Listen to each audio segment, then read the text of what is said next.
మాజీ ముఖ్యమంత్రి ఆంధ్రప్రదేశ్ వైఎస్ఆర్సీపీ అధినేత వైఎస్ జగన్మోహన్ రెడ్డి లండన్ వెళ్ళిపోతున్నారా? హఠాత్తుగా సర్దుకొని లండన్కు వెళ్ళిపోతున్నారు. ఎందుకు? ఏం జరిగింది? దీని వెనుక కారణాలు ఏంటి? దీని వెనుక రహస్యం ఏంటి? అక్కడే స్థిర నివాసం ఏర్పరచుకోనున్నారని కూడా తెలుస్తుంది. అక్కడే ఉండాల్సినటువంటి అవసరం ఏంటి? ఏపీ నుంచి వెళ్ళిపోవాల్సినటువంటి అంతటి దుర్దినం ఏంటి? మరి దానికి రెండు కారణాలు ఉన్నాయని కూడా తెలుస్తుంది. ఇప్పుడు వచ్చినటువంటి తెలుగుదేశం ప్రభుత్వం, కూటమి ప్రభుత్వం, వైసీపీ ప్రభుత్వం అప్పుడు చేసినటువంటి పథకాలపై, కార్యక్రమాలపై, దానిపై దృష్టి సారించింది. ఎక్కడైనా ఏమో పొరపచ్చాలు కానీ ఎలాంటి అవినీతి జరిగింది ఎక్కడెక్కడ అనే దానిపై దృష్టి పెట్టడం కూడా ఒక కారణమని చెప్తున్నారు. జగన్ హయాంలో చాలా వరకు ప్రతి దాని మీద, ప్రతి ఒక్క పథకం మీద, ఒకవేళ పథకాలే కాకుండా ప్రజా ప్రయోజనమైనటువంటి కొన్ని ప్రకటనలు చేసినటువంటి కొన్ని వాటి మీద కూడా అవినీతి భారీగా జరిగిందని, అడుగడుగున అవినీతి జరిగిందని, దాని మీద విచారణ చేపట్టే అవకాశం ఉందని కూడా తెలుస్తుంది ఈ ప్రభుత్వం. దీనికోసం కూడా ఈ అవినీతి బయటపడుతుందనే బయటికి వెళ్తున్నారనే వాదన కూడా ఈ యొక్క తెలుగుదేశం వర్గాలు చెప్తూ ఉన్నాయి.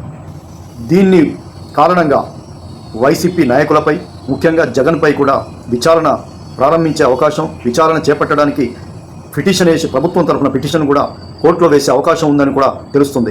మరోవైపు జగన్కు సంబంధించినటువంటి అక్రమాస్తుల కేసులు కూడా బయటికి వచ్చే అవకాశం కూడా ఉందని కూడా తెలుస్తున్నాయి.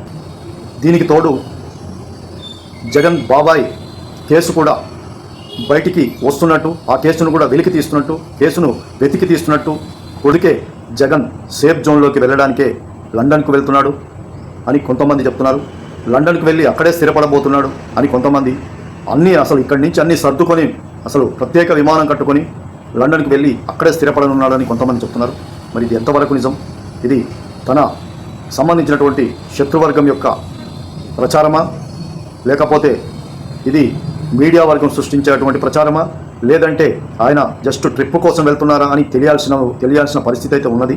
మరి ఈ కేసుల విషయాలు ఇవన్నీ కూడా బయటికి వస్తున్నాయి అంటున్నారు. ఇప్పటివరకు ఎవరు కూడా మరి ఇలాంటి కేసులపై జరిపిస్తున్నాము అని కానీ ఆయనకు నోటీసులు వచ్చినటువంటి పరిస్థితి కానీ ఇంతవరకు అయితే ఏమీ లేదు.